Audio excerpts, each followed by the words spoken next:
so bagamba nti muzanyira kwani tuba tumuzanyirako mu butuufu ne tujja ne tuwanika emikono ne tumusinza naye ng'ebigambo bye amateeka ge tetwagala gagoberera. Amina. Nga tetwagala gagoberera. Oba oli awalina ekigambo kyakuwadde mu bulamu bwo naye n'otakitwala nga kikulu n'omuzanyirako. Oba oli awalina ekirooto kyakuwadde naye n'otakitwala nga kyamaanyi gwe n'omunyooma. Oba oli awalina embeera gy'oyitamu n'ogamba nti mu butuufu n'embeera kirabika sigenda kusumatuka n'obanga omunyoomi. Mukama yebaze. Ebigambo bino bwe yabindeetera nakaaba amaziga nendabira ddala nga tuzanyira Katonda nga kusange tujja n'ebigambo ne tubiwulira naye ne tubireka ku mulyango gw'ekkanisa. Abooluganda Mukama yebaze. Kati nga bwatubuuziza nti muzanyira kwani kubanga mu butuufu tuba tumuzanyirako Mukama atusaasire ne tuwulira ebigambo bye naye ne tubireka wansi. Ng'alina byatuleetedde mu birooto ng'ayogedde naye ne tutabitwala ng'ebikulu mu bulamu bwaffe kumunyooma ate nga Mukama mwesigwa nga mulungi. Abooluganda Mukama yebazibwe. Ngono Katonda bwe tuzanyirako yatonyesa enkuba eri ababi n'abalungi ajjudde okwagala naye nga lwaki tumuzanyirako nga lwaki tusigala mu kibi buli lunaku n'ayogera naffe n'agamba saagala bwenzi saagala bulimba saagala malala saagala bujja sonyiwa munno yagala munno naye ebyo byonna netubiwa ku ttaka. Mukama atusaasire. Mukama yeebazire. Mukama yeebazire. Ebigambo bino mubiwandiike mutambule nabyo na buli lunaku nga muli awaka mufukamire musaba mwegalire Katonda atusaasire abasaasire. Tulekeraawo okumuzanyirako, tulekeraawo okumunyooma, tulekeraawo okumuzanyirako. Ono Katonda mukulu bw'asalawo n'agamba nti obulamu bwo kaakati bukoma kale tugendagenda ku maviivi. Mukama atusaasire. Tumuzanyiddeko enfunda nyingi tumunyoomye ebiseera ebisinga. Atusaasire mwena amavivi wansi kubanga tulaba n'agamba nti muzanyira kwani ne bwe tujjano ne tuyimusa emikono gumu abaana babulabe nga tumuzanyirako lwaki kubanga byatulagira okukola si bye tukola. Abaana bange abaana tumuzanyirako. Mukama waffe laba tujja mu maaso go twenyenya mu maaso go Mukama Taata munkyayo olwaleero kubanga Mukama wange Taata kitange oyogedde nti tulizadde lyabo abalimba tulizadde ly'omukazi omwenzi tuli baana ab'ezzadde ery'obulamu. Taata kitange tusaasire Mukama tukkiriza bino ebigambo byogedde bituufu Mukama wange Taata kitange Mukama kubanga bajjajja ne bajjajja baffe bagendanga mu bwenzi basinzanga ebifaananyi ebirala era tuli effe baana kati Katonda bw'oyogerako Mukama wange Taata nti tulizadde lyabo abalimba Taata tulinge akamwa kaffe kano kalimba Mukama wange Taata kitange ate nga kekamwa akajja ne kakusinza ne kakutendereza. Mukama wange Taata kitange tukuzanyiddeko enfunda emirundi mingi ne tugamba nti tuli balokolera ate nga ebikola bye tukola mu butuufu tebiraga nti tuli balokole n'atali mulokole n'agamba nti naye gwe ddala kituufu patience oli mulokole ng'alaba ddala byenkola siri mulokole nga ndi kuzanyira Katonda nga ndi kumunyooma. Taata kitange nga tutudde mu maaso g'Omukama kunkyayo olwaleero tusaasire Mukama wange Taata tukuzanyiddeko Mukama tuzanyidde ku kigambo kyo Mukama wange Taata n'otugamba ekigambo buli lunaku ebigambo kubanga wabiwa Joshua n'ogamba nti obifumitiriza ng'emisana n'ekiro. Taata kitange ebyo ebigambo naffe byaffe naye tetubitwala n'ekigambo kyo tetukisoma Mukama wange Taata tetuddawo ne tukifumitirizako emisana n'ekiro. Ffe tulowooza nti ebigambo byali bya Joshua, tulowooza nti ebigambo byali bya Dawudi, tulowooza nti ebigambo byali bya bannabbi naye ate nga ebyo ebigambo naffe byaffe Mukama ne tutabitwala siriyasi Mukama. Taata tusaasire Mukama tusonyiwe Mukama wange Taata okuzanyirako Mukama wange Taata tusonyiwe Mukama Taata okunyooma n'oyogera Taata kitange ne tukunyooma Mukama n'oyogera Taata kitange ne tukuyisaamu amaaso Mukama kitange Mukama Taata n'oyogera Taata nga ebigambo biri ku mumwa naye nga tebiri ku mutima gwaffe Mukama ate nga oyagala mitima gyaffe Mukama wange Taata oyagala mitima gyaffe Mukama naye nga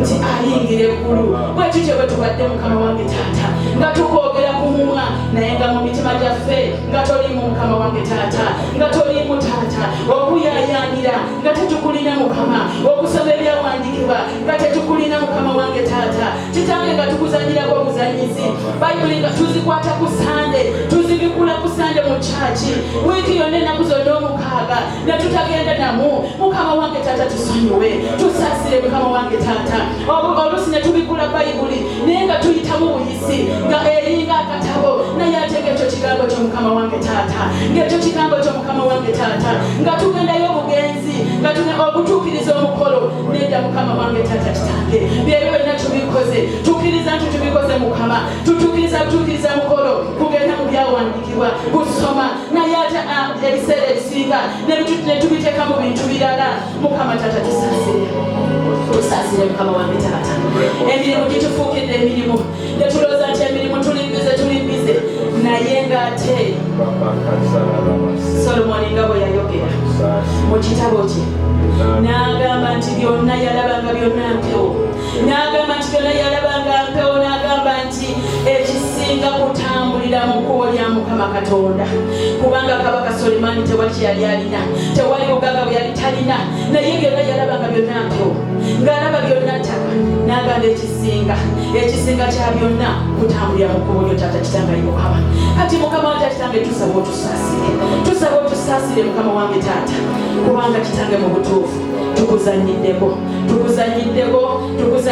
taata tunyomye ekigambo kyo tuli bajeemu tujeemye ekigambo kyo tuganye okuwuliriza tuganye okukola byoyagala tukole mukama wange taata nga tukunyoma mukama tusaasire taata tunaaze n'omusaayi gw'omwana wa Yesu Kristo taata saasira GFM mukama wange taata saasira ng'ekkanisa taata kitangayi mukama taata kitange omwene tulina okuyaayana mitima gyaffe nti GFM ebeere nga wankaati abaana bo baanayitira okuyingira eggulu naye tunayingira tutenda wankaati n'abeera etya nga tuli banyoomi nga tukuzanyirako mukama taata kitange tusaasira tunayingira tutya eggulu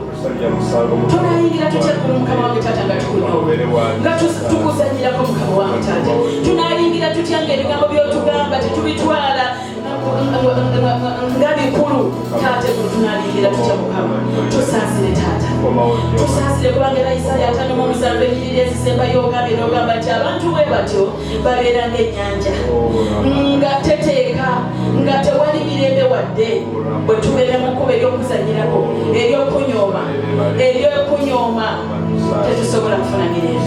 tetusobola kufuna mirembe taata bwe tugoyogedde ate era nga tumaliza mu kuzikirira mukama taata tusonyiwe taata tulikubiga mu mabibigo taata n'emirembe tutyagala taata tetwagala kuzikirira taata kitange ebigambo bye tubuulidde mukama wange taata oli w'amazima taata kitange kubanga buli omu ali wano omanyi w'ozanyidde katonda omanyi w'omunyoomedde omanyi emirundi gy'ayogedde naawe nti njagala obeere bw'oti naye n'olemererwa omanyi ebirooto byakuwadde naye n'obiteeka ku bbali bwe nodda mu bibyo obimanyi naye mukama wange taata laba abaana bo bagudde mu maaso go tugudde mu maaso go mukama otusonyiwe otusaasire ate otuyambe mukama wange taata kitangayi mukama tuve mu bunyoomi tuve mu kuzanyirako tuve mu kunyooma mukama wange taata tukole ebigambo byo tukugondere mukama wange taata tuve mu emitima emikakanyavu tugirekere awo oba toyagala bulimba tuve mu bulimba oba toyagala bwenzi tuve mu bwenzi oba toyagala gwaka tuve mu buli kimu kyonna kyotagala tukiveemu tulekerawo okujja ku sande ne tujja okusinza naye ate wiiki bwetandika we tugimalirako nga togenda tutunuulirako kubanga bayibuli egamba nti amaaso go kyegatunuulira kibi taata tusaasa taata tusonyiwire ddala tulongoose taata mubutuufu beerewo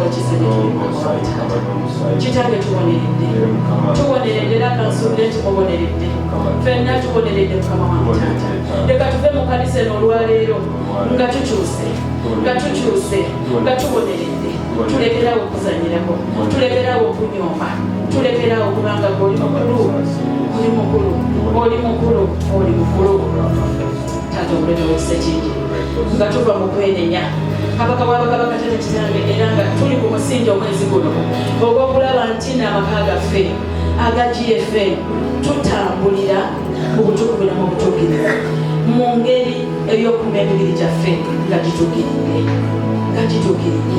Taata Kitange ayi Mukama Taata nga tuvudde mu kwerinda nga twenenyeza obwenzi nga twenenyeza buli kimu Mukama nga twenenyeza okubaka Mukama tuyambe Mukama wange Taata tuyambe abasajja n'abakazi ba Katonda abamu GFM n'abaana baffe tusigale nga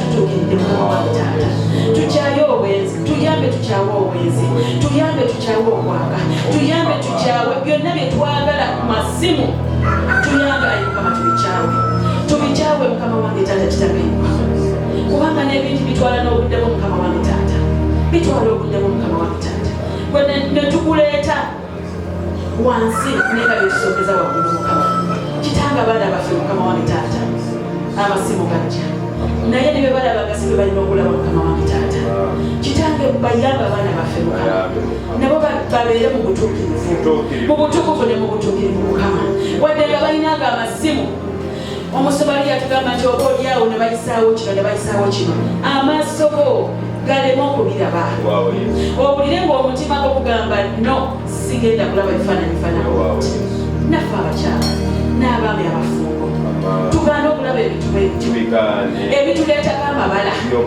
ebyobuseegu tubigaane tugaane okubiraba tugaane okugendayo Mukama wange Taata Kitange tuyambe kubanga oyogera mu kyalira n'ogamba nti tunaayima mu butuukirivu bonna atusiima mu butuukirivu tunaabira wala n'okujogebwa Taata tukusaba nga GFM ng'amaka ga GFM n'abaana baffe Taata otusimbe mu butuukirivu emibiri gyaffe oyogera n'ogamba nti temumanyi emibiri gyammwe yeekaalu by'omwoyo omutukuvu naye ng'ekyo emibiri gyennyini gye tukozesa kale Mukama n'alaba nga tumuzanyirako Taata Kitange tusimba mu butuukirivu tubeere wala n'okujogebwa kwa Sitaani tufune emirembe kubanga ogambye nti bwe tubeeramu ebyo n'emirembe gyegibeeramu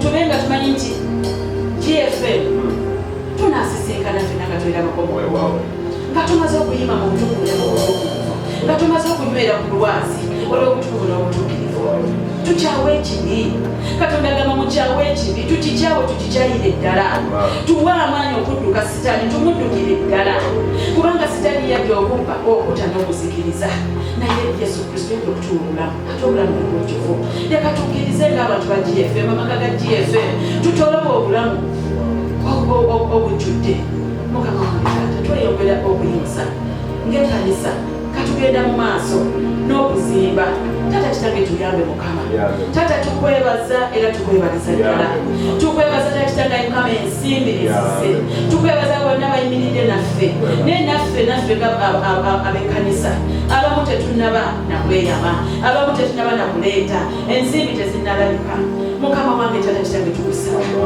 tukusaba Mukama wange Taata kubanga olina ebyandikwa yogamba nti tusula tutya mu nnyumba ennungi ennyo naye ng'ate leekaaliyo etuwetu nga tezimbiddwa Taata Kitange tunakyo tusaasire Mukama wange Taata oba katono kenkana kati oba tafaali limu Taata Kitange likola amakulu bwe baliteekako likola amakulu oba abiri oba kilo 10 eza sementi zikola amakulu ngaffe bamembazi ba kyaki tuyambe tukyenyigiremu essala yaffe ku kiro olwaleero tusobole okumaliriza ekkanisa yaffe eno mulinnyira Yesu Kristo Mukama waffe kitambo omulindo gw'ekiseera tugenda mu maaso njagala tuyimuse Isirayiri mu maaso gaffe ku nkya y'olwaleero kubanga ffenna tukimanyi nti Isirayiri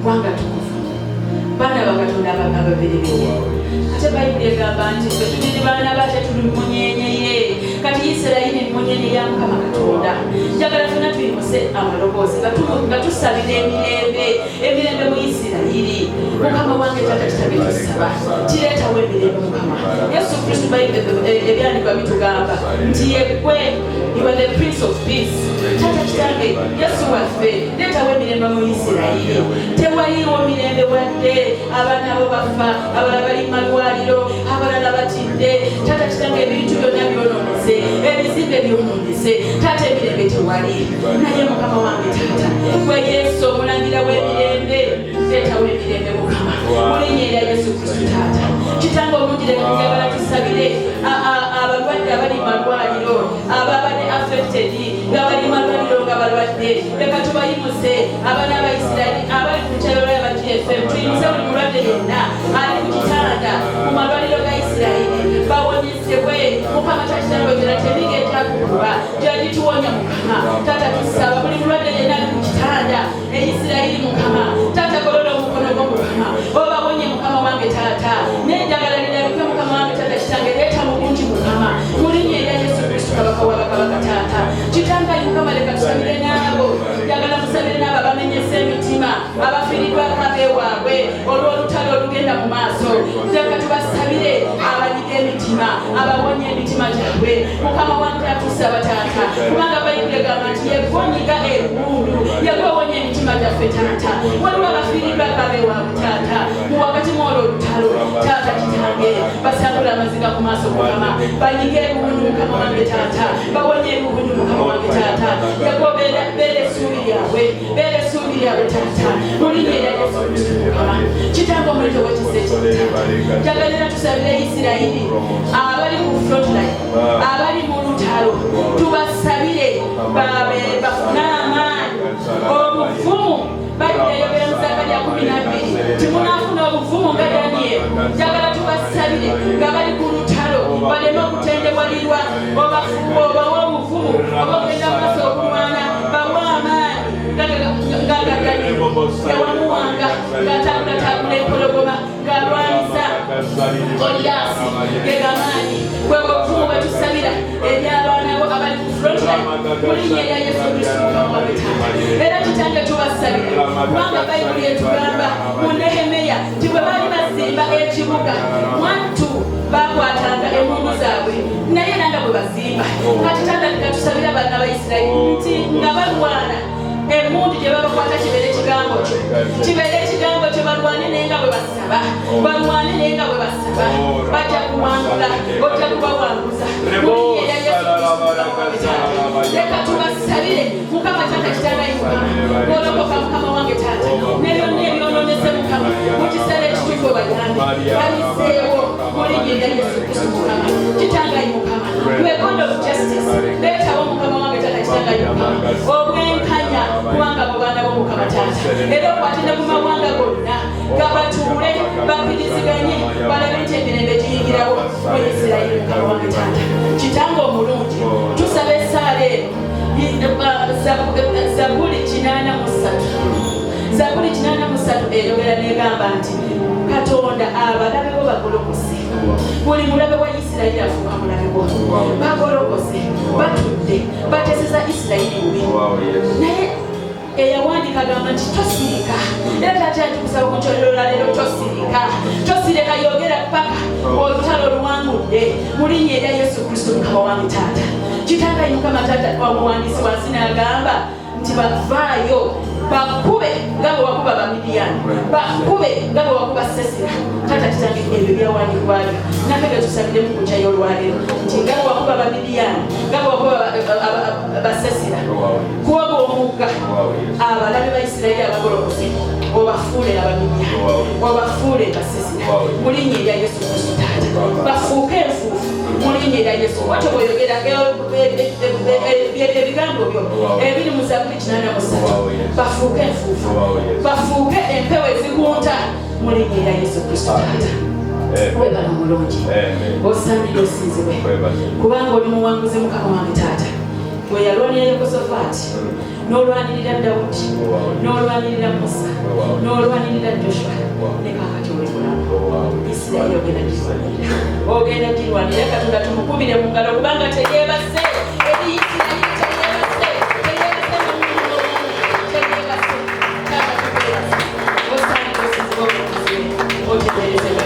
nga tumaliriza essaala z'okumukya tusaba tubeeyo ebyetaago byaffe nga bikinoomu tuzze wano nga waliwo bye tulina bye twetaaga musaba mukama waffe agamba nti musabe muliweebwa munoonye muliraba mukonkone oluggi lunaakola ki lunaamulwawo kale ku nkya y'olwaleero mbasaba nti buli kyetaago kyonna kyemuzze nakyo Katonda wali wano wali awuliriza buli omu alina ekyetaago saba kiweeyo wa mukama Katonda anaawulira bayibuli egamba nti tuyayanire mukama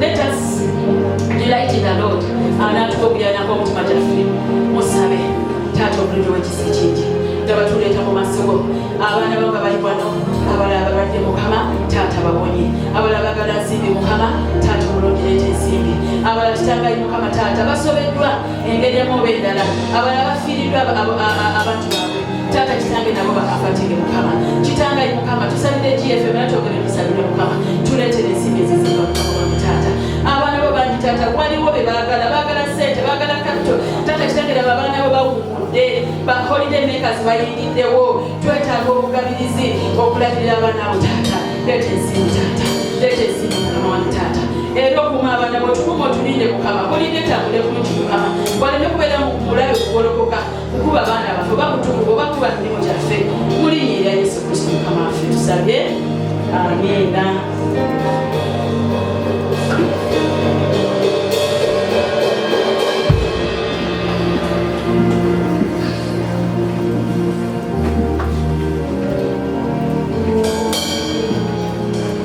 Luganda mukama alibasibwe mukulikayo mwezi esaala wamu n'okwenenya Katonda ffe twogere tumukubire mu ngalo kubanga buli kigambo kyonna kyatuleetera kiba kyamaanyi buli kigambo kyonna kyaleeta bayibuli eyogera mu Yokaana 15:3 nti ekigambo kye kyekitunaaza ne kitulongoosa amiina. Kale era buli kigambo kyonna kyeyaleese ku nkya y'olwaleero ne kigwa mu matu gaffe kigenda kutunaaza situla okuyimusa n'okukkiriza tunaazibwa era tulongoose mukama yeebazibwe era nekwaya yaffe ey'olwaleero babi mubakubire mu ngalo obudde tebubadde bulungi naye bafubye ne batuuka mukama yeebazibwe mbaaniriza era nate mu kifo kino mwebale bannange mufubye okujja kubanga obudde butandise nga si bulungi naye webanga ekkanisa erimu abantu abenkana bwe bati mukama tumwebaza mwebale kujja mwebale kufuba ne muyita mu bitaka amazzi ne mulinya mu bitaba naye era bakadi mujja okunoonya ani mukama Katonda era mugenda kumulaba mukama yeebazibwe kati twasanga tuli leeti olw'enkuba era obujulizi waliwo alina obujulizi nga bwokya oba tunaabutereka kusangijja omuntu omu bw'ati naye ng'obudde bugenze nga bugenzegenze era ngenda kusaba n'abaana tikyatuuse ow'abaana okay kale abaana balina musigale ndooza n'obujulizi era tugulire ekigambo ky'obwalimu.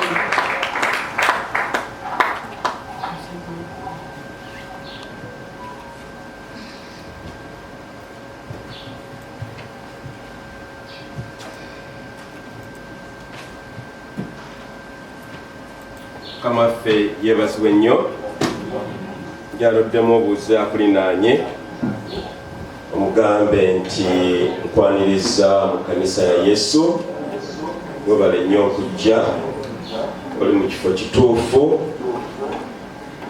Haleluya.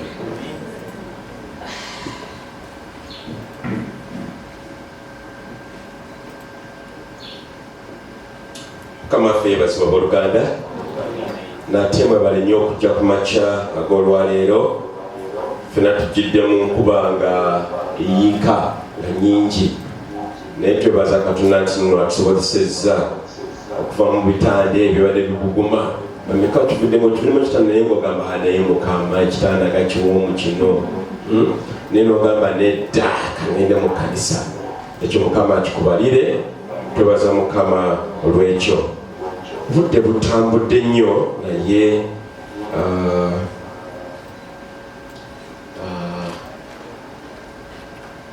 olwekyatulina okukola olwaleero naye simanyi oba obudde bunaatukkiriza kale kakikole mu bwangu. Miriam ne Rachel mujje Dr. Jimmy naawe jangusebo tugenda kikola mu bwangu nnyo tugende mu maaso. Dr. Jimmy ye mudinkoni atuyamba okulaba nti obukulembeze bw'ekkanisa oba administration bitambula bulungi era nga atuyamba nnyo ku nsonga zaffe ez'abakozi n'abali mu kkanisa. Ekkanisa yaffe tulina abantu nga tuli abantu kyali abantu banaffeka abakolera wano nga ffe ekkanisa gwe mulimu gwaffe gwe tukola era nga tusobola okuyimiriza ekkanisa kubanga esobola okutambula.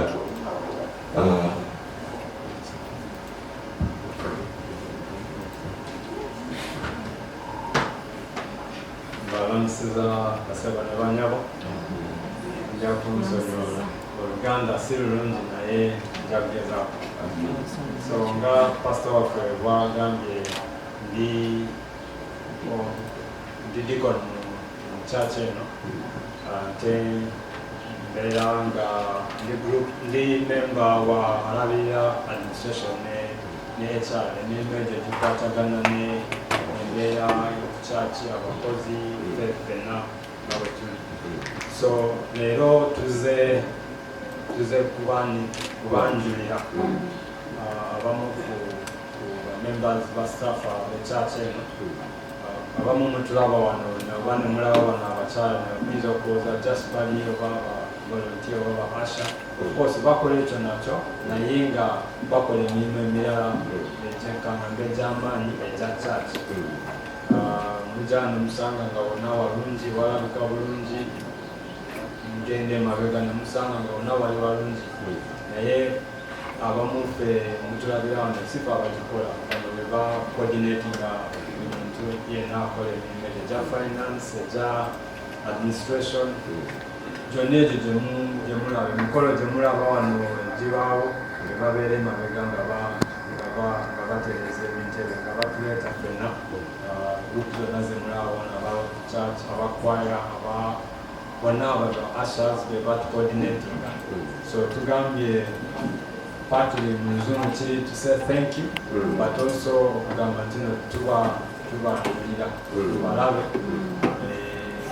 Oluusi muyinza okusanga ayinza okujja n'akugamba katutulewo wano tukole kino abakikola si kutawaanya naye nga abakikola kubanga ayagala order aba ayagala okutereeza ebintu. So nawe tuba tumulaba mu ngeri endala nga administrator si not just omuntu ayinza okulowooza kino okutawaanya oba okujjako eddembe ery'okubeera church naye nga aba ayagala tubeere mu order. So tulina omukyala Rachel obeeyo endeko mu maaso. So abamu mumanyi wano mutera nnyo okumulaba nga atuyimbira. So abeera mu church ali mu Luzungu bakiyita jack of all trades. Gyonna agikola ayimba naye alina special role gy'azannya wano nga administrator waffe. So kati ebimu mulaba olaba ng'etukyuseemu normally aba coordinatinga. So Rachel, Madam Rachel Eset tumubanjulira mulabe mu bujjuvu. Of course abaddewo ebbanga toneko abandi mumumanyi abamu oluusi mujjaano nga muze kulaba pastor nemusanga ng'ali awo ku front desk. So alinga defender bw'oba ozeeyo kuzannya bw'otandikirawo bw'oba nga bw'omudojinga then omanyi ojja kuteeba goal naye she's that person yatulabirira mu mirimu gya administration no coordinating emirala. So mumukubeeko ku bugabo bwa emyaka mingi already ndowooza abadde naffe close to 2 years. So tweyongera okukolagana naye omuntu mu administration bagamba extension of a contract. So yakoze n'amaanyi mangi church negamba tumwongere ekisanja.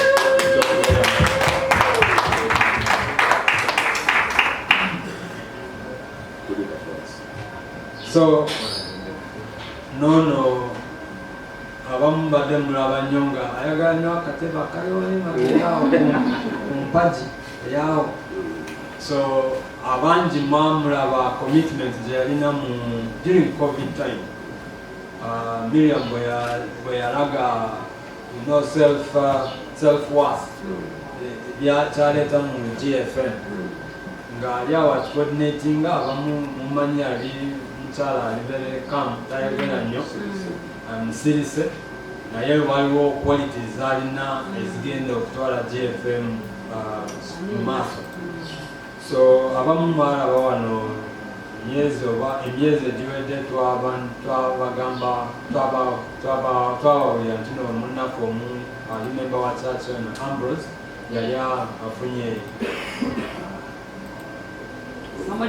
omulimu omulala yali agenze okusaka walala so nakuretinga gap eyo ekifo of course nga twetaaga okukijjuza kubanga naye yali akwata akola ku bintu by'ensimbi by'esente n'ebitabo okubalira ebitabo bya chachi yaffe. Of course tetuyinza kukireeta ekifo kye nga tekirina muntu, so ne tufuna an able candidate omuntu naye ayinza okumuddira mu bigere n'akola bulungi oba n'okumusingako. So ne tusanga nga Miss Miriam Namayanja nga yeyayita mu kasenge mukakumutaka ak'okutwala ekyo emirimu mu maaso. So Miriam, you are very welcome to the administration ya GFM. So yagenda okukwata yakola ku bitabo byaffe mulaba wano oluusi betugamba nga tulinayo audit. So ebintu ebyo byonna tetuyinza kufuna audit report nga nnungi nga tetulina omuntu akola ku finances ku bitabo byaffe ku nsimbi zaffe nga azikwata bubi oba so twasanga nga she is very able yagenda okutukulira mu kifo ekyo mu space eyo okulaba nga ebitabo byaffe biri bulungi. So mbadde mbasaba naye mukubireko okungalo mumuwe support. Tumanyi mutuwa support bulijjo naye mwongere okutuwa support. Singa abadde agendako university bali badde bamuyita fresher. So ali fresher. So naye already you've been about 3 months now. 3 months already? Yes, so already tulaba systems azitegeera. So agenda kukola omulimu mulungi mwebale nnyo. So pastor kakati tuyimuse emikono gyaffe tubasabire tubateeke emikono gya Katonda kubanga kuweereza mu kkanisa buweereza bukulu nnyo ate bwa kitiibwa ne bwetaaga amagezi agava eri Katonda. Mukama tukwebaza olw'abaddu bo Oluganda Rachel Yeseti n'Oluganda Miriam Namayanja. Mukama tupaweyo emikono gyo nga bazze nga abaweereza mu kkanisa, bazze nga baleese amagezi n'okutegeera n'okubeera nti nno batwala ekkanisa yaffe mu maaso okubeera nti ekkanisa yaffe tubeera bubeezi kkanisa naye tubeera nga tuli abantu abakola ebintu ebirungamu ebikukozesa ekitiibwa. Mukama tusabawo omwoyo w'amagezi n'okutegeera era Mukama banyweze mu bulokozi mu butuukirivu n'okubeera abakozi abeesigwa era abantu abalina endasi. Mukama tusaba nti nno nga bw'owa amagezi Kabaka Sulemaani bw'otyo bw'oba okola n'olwaleero Mukama eri Rachel ng'ali mu administration ne Miriam ng'ali mu bintu eby'ensimbi eby'ekkanisa. Era Mukama tusaba nti ekkanisa yaffe ngeri okugazibwa Mukama tufunina abalala bangi abanajja okutwegattako, abanaabeera mu njiri, abanaabeera mu baana, abanaabeera mu bavubuka, abanaabeera mu by'emizannyo. Mukama tugaziye staff yaffe ebeere ng'ekula, ekkanisa ebeere nga esobola okuba nti tuwanirira omutwe gw'obulokozi naye ate n'okubuulira enjiri n'okuteekateeka okw'amaboko kwa Yesu Kristo. Mukama tukwebaza munyira kitaffe n'eri omwana bo. Amiina. Kale mwimuke twakubereko omugalo nate sobola tubanakoma wabege kwaleesa abaami bali bonna nno bali awo tubanakufuna bannanga abooluganda bagyoli eyo nga olina ku ndasi. Jangu tulabe. Kale twebaza Yesu wale nnyo omudinkoni tindamanyire tukwebaza era tukusimira ddala nnyo. Kale ngenda kugera kigambo kimu kyokka ndowooza okubawa ebirala bifa mu kanisa tugende mu njiri wano obudde bugenzi ja kukitematema nnyo kubanga obudde bugende ddala. Ku sande eyasemba wano nali nasuubiza nti omunaakomerawo sande eno tujja kuba tumaze okutalako amabaati agetwali tusobora okubeera kino weegali wano wansi wano woyingirira. Naye kampuni ekola ku mabaati ya Uganda Party yakola ensobi amabaati twabasaba amabaati nga kala ya bulu nga bwolaba wano bwe wati oba agali kuno waggulu ku kizimbe kino. Naye ate bo basala amabaati ga kiragala netubagamba mmwe ffe twabawa sente zaffe tuli bagagga temutuzanyirako twagala amabaati ga bulu. Ne beenenya ne bagamba ku Lwokutaano luno amabaati ago gajja kuba gatuuse agagenda okudda okusereka kana akatundu akasooka ku malabye n'akatundu akali emabega. Gamba nti Mukama yeebazibwe, Mukama yeebazibwe. Essente zetukozesa ze ssente mwe ze mwatuwa okuba tusereka ennyumba ya Mukama. Manyi nti abamu ku mmwe oba bangi ku mmwe temunnaba kuleeta kiweebwayo ekyo, naye akatono akaliwo ke tukozesa tukuba omulanga bannange mutuyambe tusereke ennyumba ya Mukama. Enkuba nnyingi twagala eno n'ebisenge bino ate nekirala nti bwe tubanga owanawo owaddeyo ofuna omukisa gamba nti amiina. Kale n'amiina nazo ntono tugendere maaso. Kakati Mukama yakoze ekyamagero ekirala ffe ng'amaka twakola obweyamo bwali bunene ddala miliyoni 20 naye twebaza Mukama twawaddeyoko 5 eno wiiki ewedde. Omulimu omala okweyama Mukama naye oba omusiza okukkiriza siwe kiri kale Mukama naye ng'akola ki ng'ayimusa. Sente tuzoyama zaali nnyingi 2 nnyingi naye eno wiiki eno etandise olwaleero tukkiriza Mukama atweyobola obukadde nga 10 butubuleete ze ssaala zaffe. Mukama asobola. Lwaki twagala tubeere nno tuteekateeka okuserekagana amabaati agasobodde okufunika naye ate n'ebyuma ebigenda wano mu makkati awanene awagazi awo ebyuma ebigenda awo twetaddeko miriamu twataddeyo setemeka twataddeyo obukadde 16 naye nga wiiki eno ennyini twetaaga obukadde bwala 14 tulese obukadde 30 tukole ku byebigenda okuzimbaawo masekati awo oba okuserekawo. Kisoboka bannange kisoboka. Era guno omwezi Novemba ne Decemba ono twatwala tusereka ennyumba ya Mukama. Kati tunaba kuwaayo bannange tudda onogamba nti siina ateri atayina oyina akatono koyinako bw'oleeta Mukama yajja kagaziya gamba nti amiina. Kale ekyo tukiveeko obudde bugenze ddala.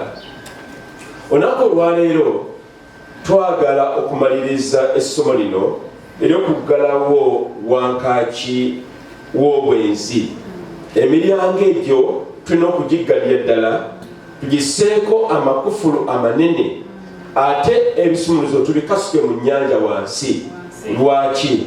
Tuve mu nsonga eno ey'obwenzi. Mubale nnyo omukyala Patience omukadde w'ekkanisa ekigambo ky'otuwadde mu Isaaya 5:7 okuba nti nno tuwalampa Katonda bwe tubeera nga tetuterezza mbeera zaffe. Era Mukama atukola gwe nange okubeera nti nno emibiri gyaffe tetugikozesa kubeera mu bwenzi oba obukaba oba okwematiza naye Mukama ajagala emibiri gyaffe gimuweereze. Era olunaku olwaleero omutuufu gugamba nti omusalaba gwawangula ebibi ebyobwenzi. Omusalaba gulina amaanyi. Omusalaba Kristo gwe yaliko gulina amaanyi gujjawo ebibi. Era omusalaba gwa Yesu ebibi ebyobwenzi n'obukaba tebiyinza kuyimirira. Era bwewangula ewooluganda ng'otawana n'obukaba otawana n'obwenzi otawana n'okwematiza otawana n'okwaka ebibi ebyo tubiteere ku musalaba Mukama ajja tuwa obuwanguzi. era olwaleero awo twagala okumaliriza tufundikire essomo lino nga tugenda ate mwezi oguddako ogwa Desemba. naye ate Sunday yemu olwaleero Sunday yakusembera. twagala tusomere ku mmeeza ya Katonda, kubanga mu kusembera okwo tunywa envinnyo oba ekyokunywa ekibeera mu kiti eky'omusaayi gwa Kristo Yesu. ate ng'omusaayi gwa Yesu gwe gutunaaza ne gututukuza ne tubeera abakkiriza ne tubeera abatuukirivu mu maaso ga Katonda. era nja kusaba nti bw'onooba ojja okusembera olwaleero oddemu endagaano yo ne Katonda oba enkolagana yo ne Katonda ogizza obujja nate. omukwano gw'omukyala n'omwami gwena okwanga guziba obujja buli kiseera, era n'emirimu Mukama gyatuwa buno obutafaali buli kiseera bweba bweziba obujja bwe butyo mpolampola n'osobola okuba ng'obeerawo. kati mu ngeri y'emu gwe nange kitugwanidde nti tuzza obujja endagaano yaffe ne Katonda.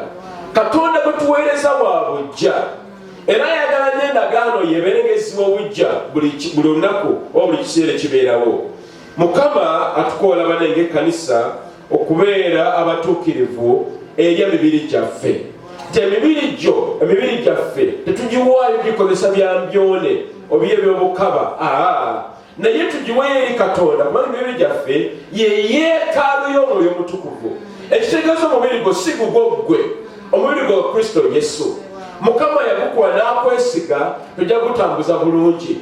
ne bwe tugukozesa obubi olwo Mukama tuba tumuvodde, tuba tumunyomye nga bwe yagamba mu Isaaya 57 Mukama atuyita bannange tudde eri Katonda.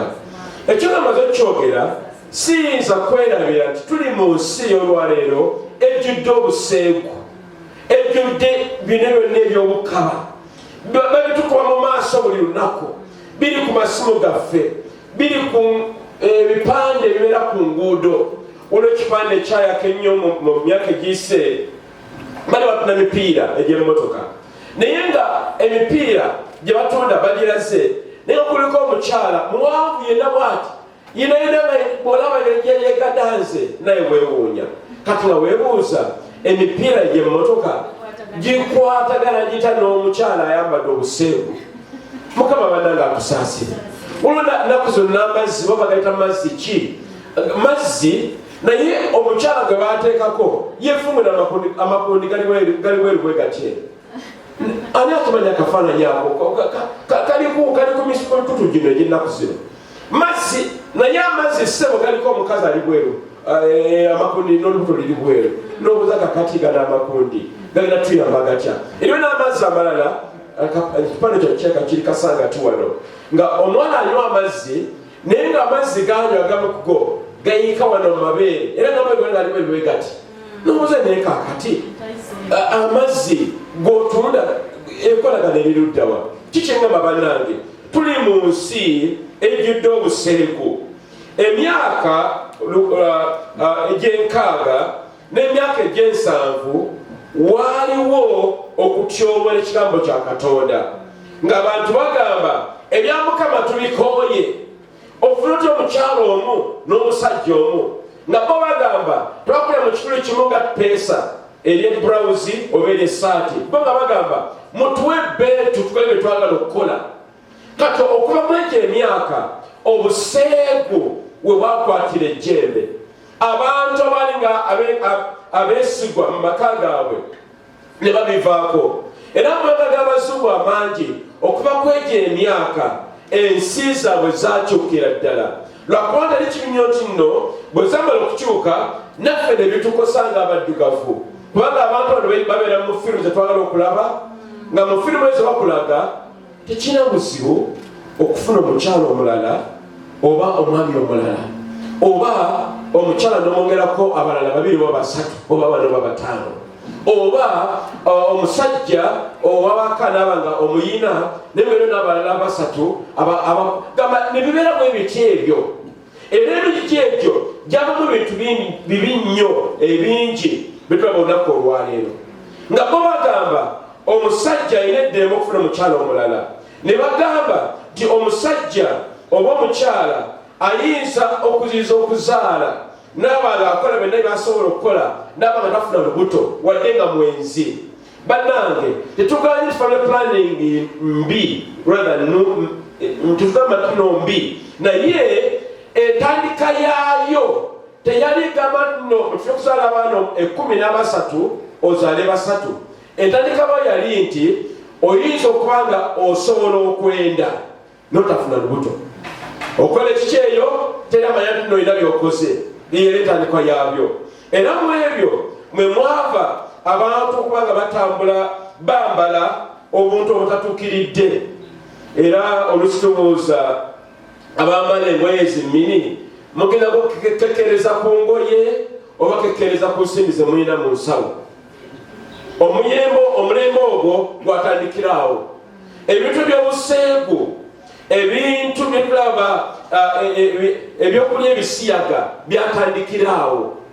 Era omwe mwe mwava n'okubanga abantu beematiza mu kifo ky'omuntu okufuna omukyala oba omwami ne beematiza. Banaye sitaani muyinza okulowooza nti okwematiza kwa basajja bokka naye n'abakyala babikola. Naye Mukama atukoola mu biro bino nga Yesu anaatera okudda tuve mu bintu ebyo bannange tudde eri Katonda. Bwe tuba tubivuddeemu omusango guli ku luggi lwaffe. Naye Mukama atukola tubiveemu. Lwaki Mukama atukoola? Mukama atwagala, tayagala muntu yenna azikirire. Mukama natubiveemu tubeere abatuukirivu abasaanira okubeera mu maaso ga Katonda. Era Mukama atukoola gwe nange nti nno ebintu bino bya sitaani era babiyingiramu toyinza kubivaamu batolina misimu egikutawaanya. Waliwo omukyalo omu nga nkyali mu watoto omukyalo ono yali afunye omwami mu kanisa era nga bateekateeka kuwasa n'okufumbiriganwa. Naye lumu nina okulaba mwezi gumu sibalaba, 2 sibalaba, 3 sibalaba. Nembuuza bana bagenda okufumbira baaki okukwata esimu yange yeekoze emirimu mingi eddala tuka olwaleero. Ne babuuza bayi mubadde mutya? Mukyala mwebwe yaŋŋamba neŋŋamba zono omusajja ogenda okufumbirwa nandimuleka. Ne mubuuza musajja wattu azza musango ki? N'agamba nti omusajja ono mubuyabuya. Lwaki mubuyabuya? Neŋŋamba nti tayagala kwebaka nange. Ne mubuuza okwebaka naawe mwafumbirwa? N'agamba tutandikirawo mpolampola nesiyinza kubeererawo bwe ntyo. Ne mubuuza tuyinza kubeererawo olimbwa?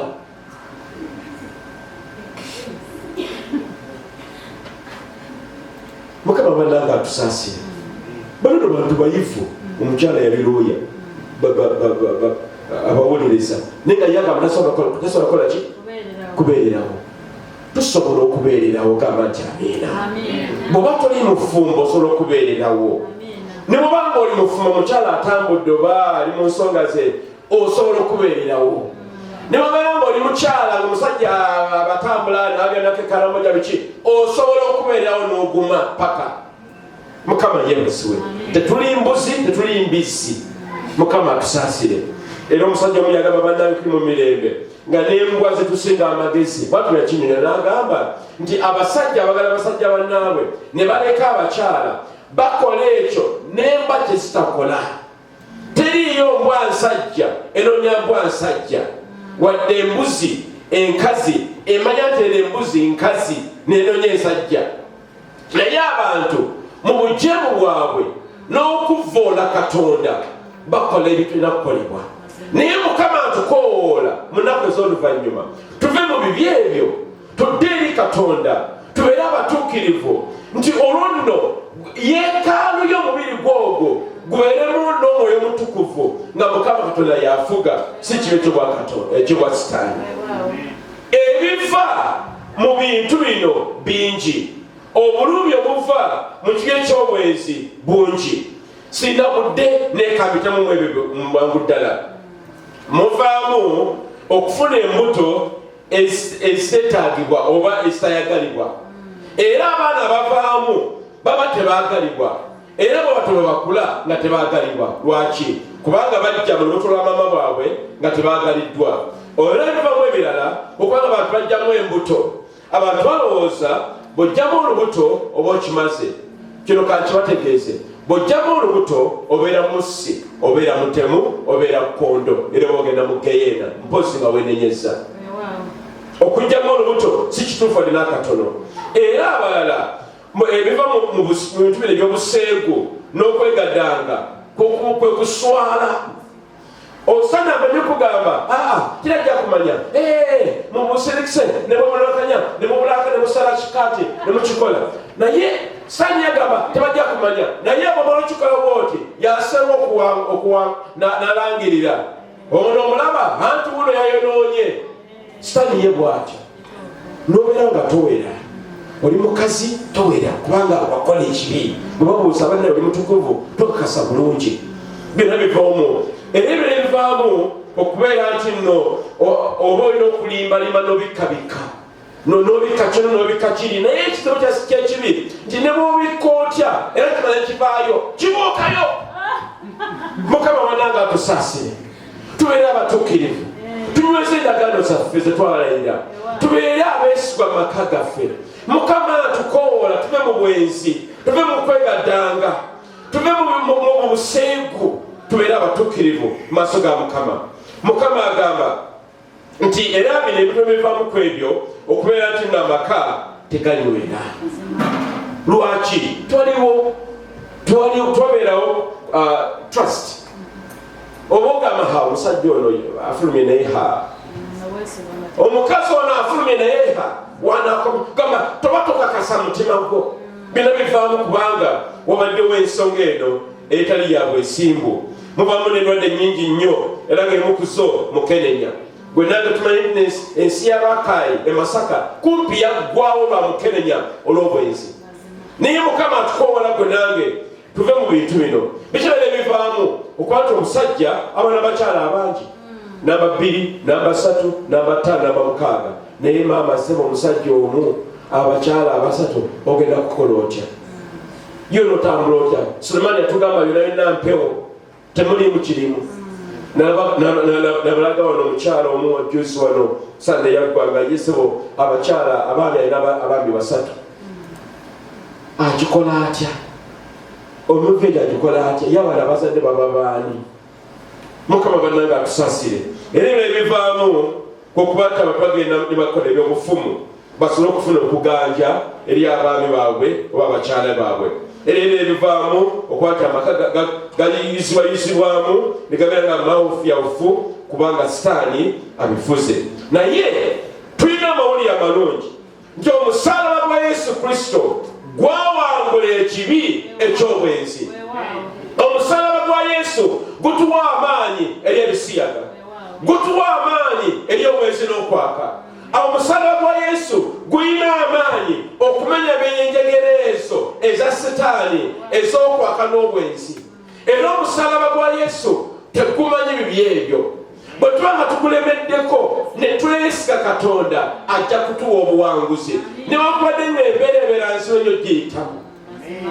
Mukama atukoola bannange era bwensi buno bwe kyobulina nti no butujjako emirembe gya Katonda ne butwala obugagga bwaffe kuba omusajja wanga alina abakyala bala 2 oba abaana bala 6 badde 3 ensimbi zitambula kinene njalo Katonda abensi bagamba tugenda mu Christmas bagiyita bwe batyo tujja kukiraba naye omusajja alina amaka 5 ennyama bagenda gula yeekano ya Sebuguzi anjala mumbuli ye abakyala bano n'abambaza atya 5 ye banamatira batya kubanga ono ajja kulowooza omukyala oli afunye gomesi ennungi okusinga eyeewange ye abaana banaasoma batya kubanga kati yalibalina abaana 3 oba abaana olina 9.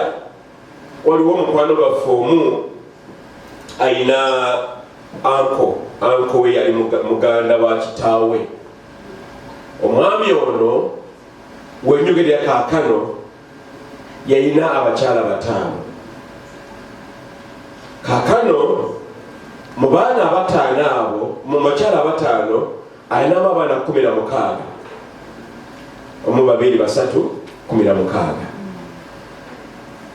Kati yali ambuuza kati omusajja ono bwankubira essimu n'aŋŋamba nyambaako mperere abaana school fees muddamu ntya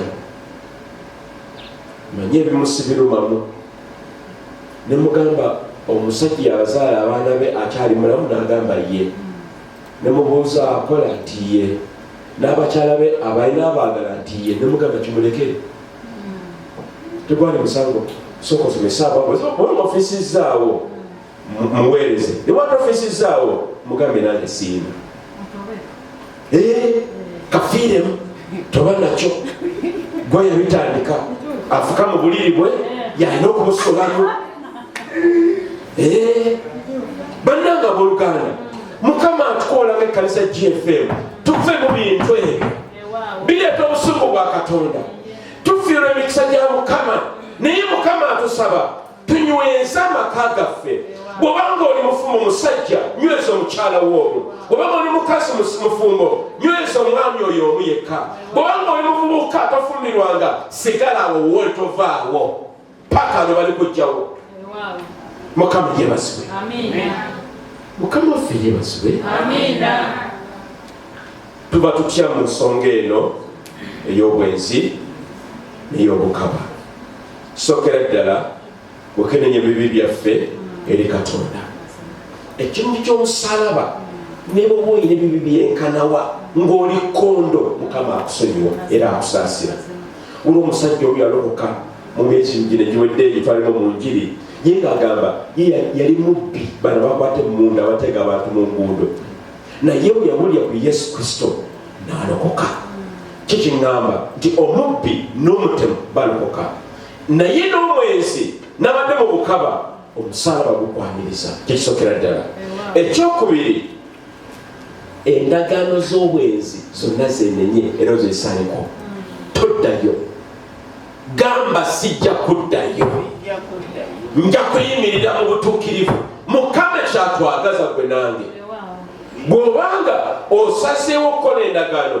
tukola endagaano ya bwenzi tukola endagaano y'obutuukirivu obufumbo obutukuvu era empera zino zetwambala empera zetulaga kati ono tali available nzi sikyali ku shelf enemuwa kafe yampama yantwalira ddala ate sigenda kuvaayo paka lw'emifa lwaki nakola endagaano n'omukyala wange Catherine. Ekyokusatu funayo abawi b'amagezi bosobola okutambula nabo oluusi oyinza obuteemalirira naye ng'ate ofuna omulala n'owokusatu oyimirira mu maaso n'obanga oli musajja w'omukazi asobola okwetengerera mu nsonga y'obutuukirivu. Ekyokuna weeweeyo mu kkanisa, toddeyo mu bbaala, toddeyo mu bifo ebyo ebibamalaaya oba abasajja abagala okujja ku mulamwa, toddayo. Ezo enzigi ziggale, teekako ne kufulu ennene. Kiri agambye amiina. Tuggalewo era fuuka muzibe nga tokyalaba. Gwolaba abeera omukyalo omu yekka yeewewuwo oba omusajja omu yeewewuwo. Abalala bonna wadde balungi bate babalagavu batya, totunula yeeyo, koma wendeeka. Mukama yeebazibwe. Ekyokutaano, omutima gwo gukuume. Kuuma omutima gwo, kubanga obuseegu n'obwenzi butandikira mu mutima. Naye Mukama yalafuka omutima gwo abeere Katonda wo, kubanga mu mutima ogwo mwe muva ebintu bino ebibi, ebirowoozo ebitatuyamba ogenda mu maaso. Ekyomukaaga, va mu biduula, va mu bantu ababi abakuwagawaga ne bagamba omusajja abeera musajja asajjalaata. Biki byosajjalaata ebitaliyo? Okyagenda mu geena ya bwereere. Abakuwa amagezi nabo bagenda mu geena, baveemu. Va mu biduula, va mu bantu ababi abakuwa amagezi amakyamu. Tobawuliriza, jangu mu kanisa, jangu eri abooluganda abakwagala abamanyi ekituufu. Ekyomusanvu, emikutu emibi giveeko. Oba gya TV, oba gya masimu, giveeko, giviireko ddala. Naye odde mu kigambo kya Katonda. Ekigambo kino kijja kunaaza n'obwongo bwo otukule obeere musajja mutukuvu. Abamu ku ffe tuli bagayaavu ne busebugayaavu okusoma Bayibuli, naye nga amasimu gatuli mu ngalo ssaawa 24, naye amasimu ofunamu ki? Ne bw'olaba tumanyi kusoma, kale leeta esimu tukuyambe tukuteereko Bayibuli ey'eddoboozi obeere nga watya otusobola kusoma naye nga osobola okuwulira ekigambo kya Katonda. Mukama bannange atuyambe. Mukama atukowoola. N'ekyomunaana, beera ku wankaaki w'omwezi ogubonese oba omwezi ogujjudde. Lwaki? Kubanga obuseegu n'obwenzi butambulira ku mwezi ogubonese oba ogujjudde. Obwenzi kati guno mwezi gwingide guno twetugenda mu Desemba, tuli ku mwezi ogugenda okujjula ogwa Kislevu ogw'omwenda ogwa Bayibuli. Mu myezi gino November, Spring, Christmas, December, awo embuto ezibeeraawo n'obwenzi n'obuseegu bungi ddala. Lwaki? Kubanga Sitaani bw'ati bw'atambula. Kakati ffe okumwaŋŋanga tubeere abakazi n'abasajja abeera ku wankaaki w'emyezi gino nga omwezi guboneka omwezi nga gujjudde. N'ekisembayo, bw'obanga oli mu bintu bino eby'obwenzi naye nga tonaba kuwasa oba okufumbirwa, kkiriza Mukama akuwa omubeezi omutuufu. Tugambe nti amiina. Kubanga okwaka n'obwenzi oluusi kuba ku nsonga nti omusajja talina mukyala oba omukyala talina mwami. Tukkirize Katonda. Tongamba musimu myaka gigenze ebiseera kubiwuliriza. Obanga muti mukyala omanyi talina endasi, tukkirize Katonda. Kisoboka. Kisoboka. Obanga oli muvubuka, mwana muwala, mwana mbula kalevu, sina ssente, sijja kujja nga omaze okumufuna omukyala. Kubanga Bayibuli egamba afuna omukyala afuna okuganja. Era funa bwe twali. Bannyabo ne bassebo, njagala okubaaniriza ku mmeeza entukuvu. Tuzze endagaano yaffe obujja eri Katonda. Mukama atukowoola nti ku ndagaano eno ey'omusaayi gwa Yesu tutukuzibwa ate era ne tunaazibwa. Nga osembera ku mmeeza eno entukuvu, kkiriza Mukama akunaaza omutima gwe. Awabadde obwenzi, awabadde obuseegu, awabadde obutali butuukirivu, tukkiriza omusaayi gwa Yesu gutunaaze era gututukuze. Fuula w'oli bunyininyini awo bagenda kuba nga bakutuukako.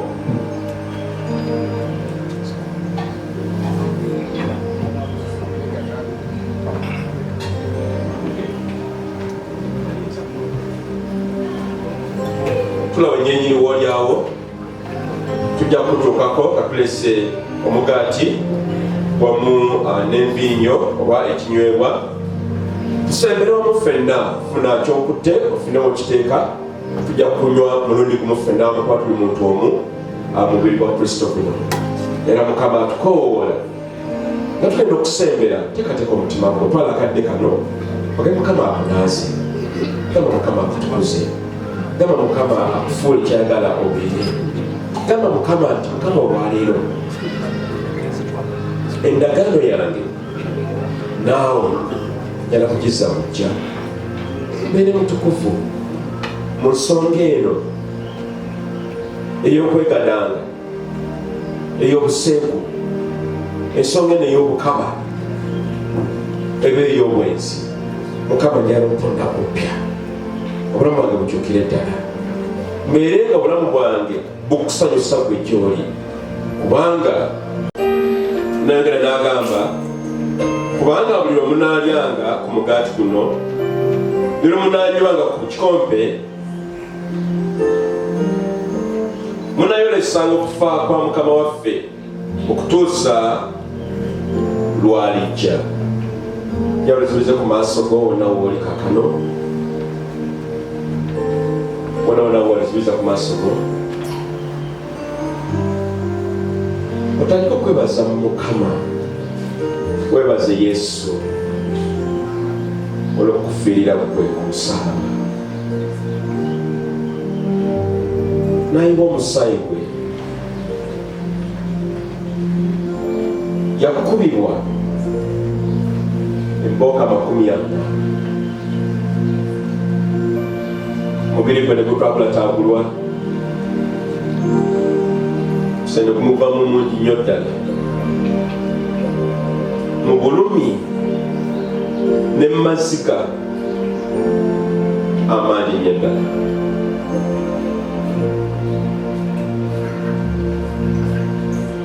Naye byonna byaliwo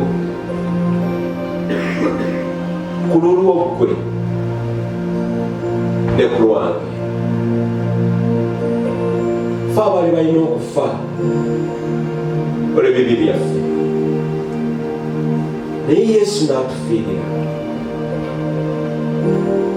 n'ayita mu kunyumirizibwa okubi ennyo, mu kubonerezebwa okungi bwe kutyo, ng'anoonya endagaano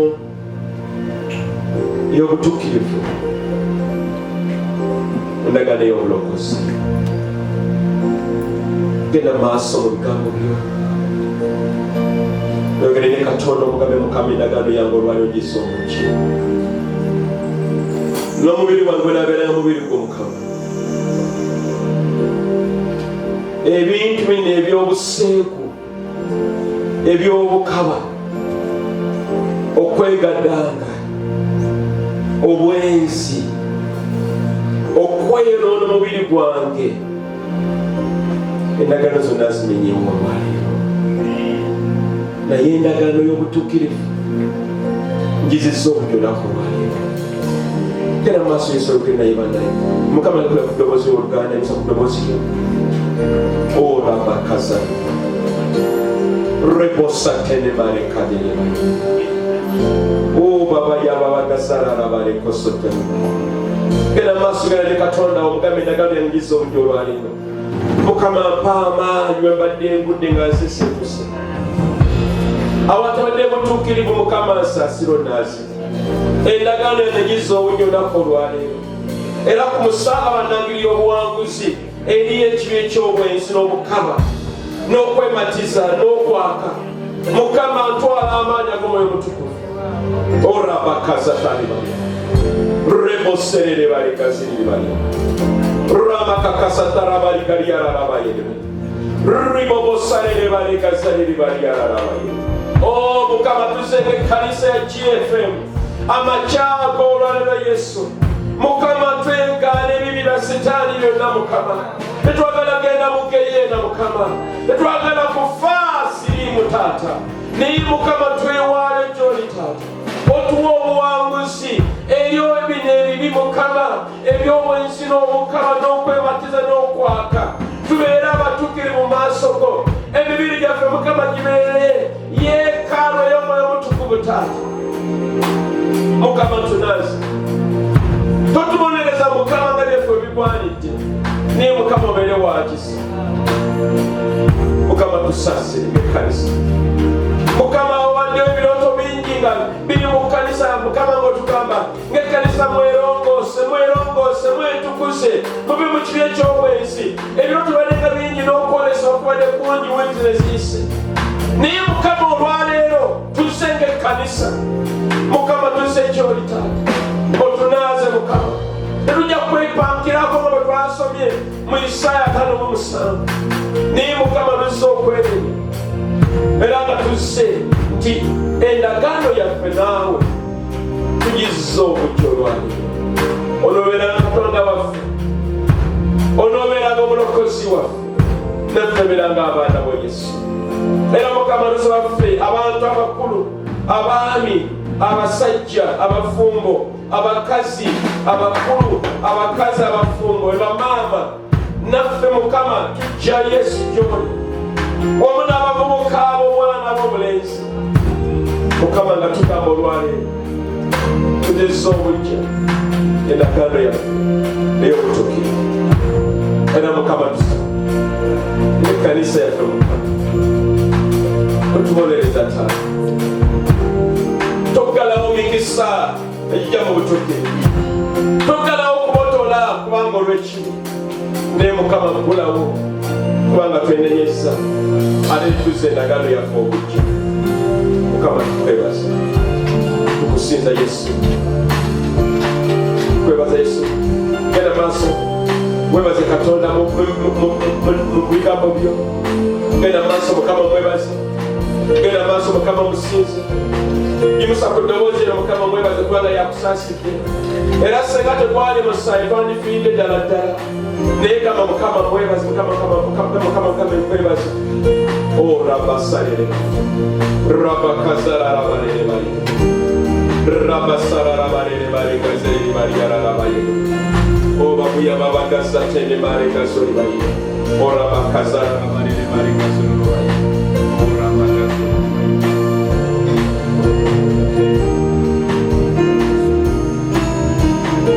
Katonda atumukubire mu ngalo olw'ekigambo ekyo eky'amaanyi kyatuleetedde ezengalo ntono nnyo nga bwe nabagambye ekigambo kya Katonda kyekitunaaza ekitulongoosa era tumwebaze engalo muzikubire ddala kubanga ekigambo era n'omusumba waffe tumwogere engalo ez'amaanyi ekigambo atera ne Mukama waffe Yesu Kristo tumukubire mu ngalo kubanga akulana n'abantu tumukubira engalo zetumukubira olwabamukirikwe omusayike ne kuyinga olwokutwagala abayerakikwe kale obudde bugeze kyekiseera ekyokuwaayo ekimu eky'ekkumi ebirabo ensawo eya bbululu ebiweebwayo ensawo ya Kakobe okuzimba ekkanisa tuyitemu mu bwangungu era nga tugenda mu birango kati okuwayo kwe kugenda mu maaso bannange ba ashers tuyitemu speed obudde bugenze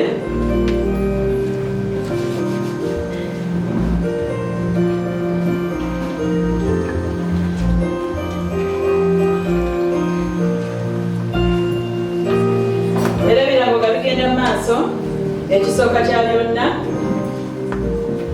nga olwaleero tugaddewo omusomo ogw'okubeera mu butukuvu ne mu butuukirivu okukuuma emibiri gyaffe Mukama yeebazibwe era ekiranga ekiyisibwa ekigambo omusumba kyatuleetedde kuno omwezi gwonna tuleme okukireka wano wabula tutambulenga nakyo Mukama yeebazibwe kubanga Yokaana 14:23-25 Yesu Kristo yagamba nti bwe mubanga munjagala mukuume ekigambo kyange muwulira so kyekirango kyetuyisaamu nti ng'omusomo guwedde Yesu agamba nti bw'oba onjagala kuuma ekigambo kyange bw'onaakuuma ekigambo kyange nze ne taata wange tugenda kujja tubeere naawe nti ate bw'oba tonjagala kitegeeza nti bw'olemerera okukuuma ekigambo ekyo kitegeeza nti tonjagala naye nga mu butuufu bwe tusalawo obutayagala Katonda tuba tukoze eki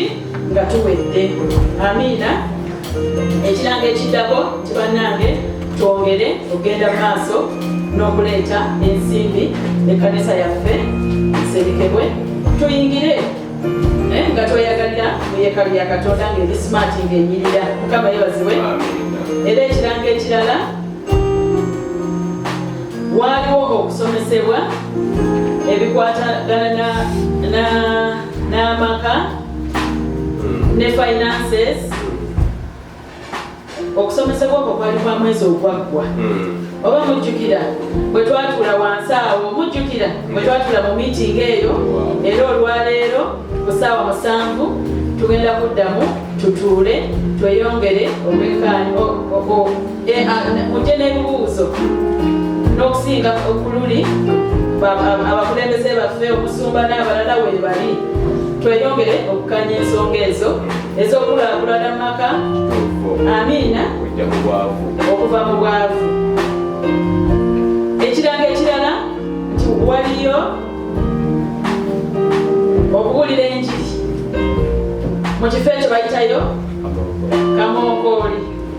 Kakati bwobanga tosobodde genda kubuulira njiri era osobola okutoola ssente. Mukama yeebazibwe. N'ogamba bannange abagenda essente ze sisobodde oba ndigize emirimu naye essente liino. Atalina ssente olina engoye ezooterese myaka na myaka nindye engoye empitirivu zakulekawo naye otolese engato zakulekawo ez'abaana gyeziri.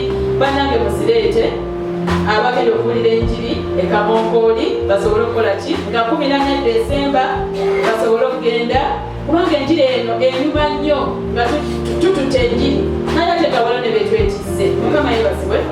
Mukama yeebazibwe. Ekiranga ekiddako oba tekisembayo kyekisembayo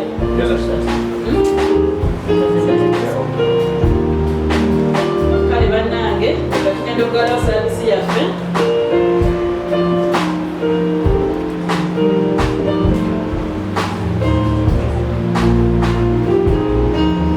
Katusabe taata obulungi owekisa ekintu tujja mu maaso go nga tukwebaza mukyayo olwaleero ate era nga tukwebaza olw'ekigambo ekijjidde mu maanyi.